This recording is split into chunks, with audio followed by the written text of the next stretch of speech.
You probably know Austin Lee Russell, better known as Chumlee, as a hapless comic relief guy in one of his story's hit shows Pawn Stars. He plays the role quite well if you ignore the repetitive plot. But outside of the show, it looks like he isn't so innocent with sexual assault, drugs, and felonies charged against him. Here's what we know about the charges and his arrest.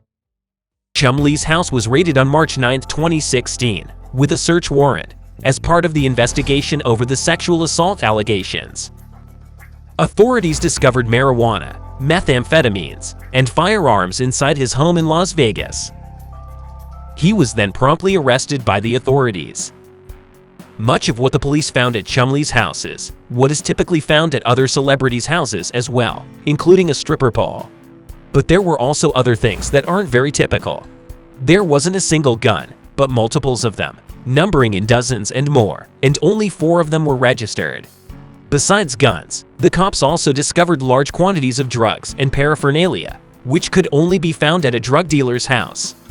The possibility of him owning cocaine was also found.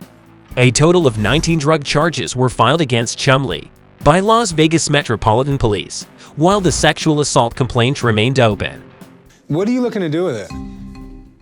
However, Chumlee was able to get out of jail on a $62,000 bail, and in May 2016, he accepted a deal in which he would only plead guilty to the weapons charges. Man, I really wanted that. He did have to complete a 3-year probation, but no official charge regarding the sexual assault was formally filed. If he violated the probation, then he would have to face up to 5 years in prison. Obviously, Chumlee had to forfeit the possessions of guns and all of the drugs that he had. Man, I really wanted that. All of these allegations and arrests did spark a lot of controversies, but it was a major bullet dodged by Chumlee, especially considering that he wasn't fired from the show, despite these legal issues. Even when such things were happening, and it was unclear whether History and Discovery would continue working with him, his friends and boss at Pawn Stars stood by him, with Rick Harrison told the Fox in an email. "We don't have details yet, but are here to help Chumlee however we can." His childhood friend and fellow star, Corey Harrison, also indirectly supported him by posting this quote on his Instagram. "Don't believe everything you hear. There are always 3 sides to a story: yours, theirs, and the truth." That's freaking cool.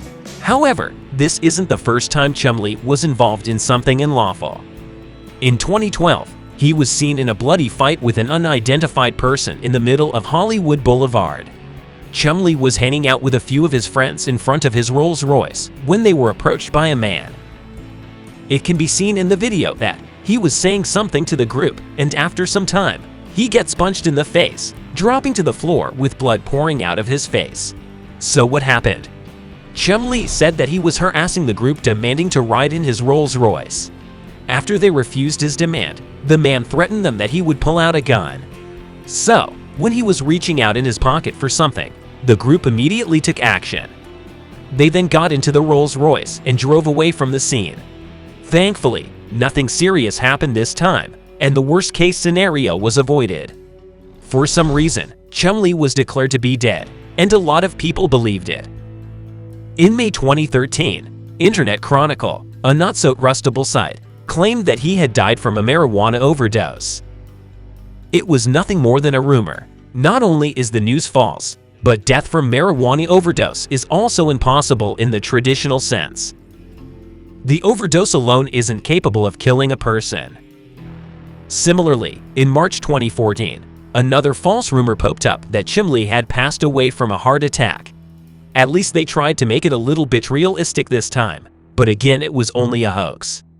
In another instance, BusinessToCommunity.com again spread the rumor of a marijuana overdose death hoax in July 2017. To no one's surprise, Chumlee is still alive and doing well in his life. And that's it for the video. What do you think about Chumlee? Do comment on what your thoughts are. Hit the like button and subscribe to our channel if you like the video, and stay tuned for more.